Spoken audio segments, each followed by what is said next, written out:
పోటీ పెడుతున్నాము భూములు ఇవ్వండి అన్నారు సార్. ఇచ్చేసాక కోరి ఎక్కడో పెదకార్లపాటి సైట్లో పెట్టుకుంటామన్నారు. సరేలేని మెదలకుండా ఉన్నాం. అటు చేసి ఇటు చేసి తెచ్చి ఊరు పక్కన పెట్టారు. జాబులు ఇస్తామన్నారు. ఉన్న పొలాలకి బోరింగ్లు తీసేయమన్నారు. పండించుకొని తినమన్నారు. ఇప్పుడు ఏం చేశారు? అసలు ఏది లేకుండా ఊరమ్మటి కోరి పెట్టారు. కోరి పెట్టి కలెక్టర్ గారు వచ్చారు, మీటింగ్ పెట్టారు. మా సమస్యలు అక్కడికి పోయి చెప్పుకుంటే మా సమస్యలు మా మాటలు మా ఏం పట్టించుకోలేదండి. పట్టించుకోకుండా వాళ్ళ ఏందో చెప్పుకున్నారు, మెదలకుండా పోయారు.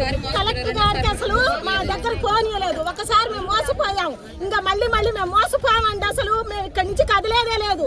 మాకు న్యాయం చేసేదాకా మేము ఎక్కడికి వెళ్ళాం, మేము ఇక్కడనే ఉంటాం. 100 రోజులైనా ఇక్కడనే ఉంటాం, 1000 రోజులైనా ఇక్కడనే ఉంటాం. మేము పోయేది లేదు. మా పిల్లలకి జాబులు ఇవ్వాలి, జాబులు వద్దు, మాకు ఏదొద్దు. ఉన్న పొలం 20 లక్షలు కొనండి ఎకరం, బోర్లు అన్ని మీరే తీసుకోండి. అసలు ఏం లేకుండా తీసేసేసుకోండి, మొత్తం మీరే తీసేసుకొని డబ్బులు ఇచ్చేయండి. ఇళ్ళకి పొలాలకి డబ్బులు కట్టేసండి. మేము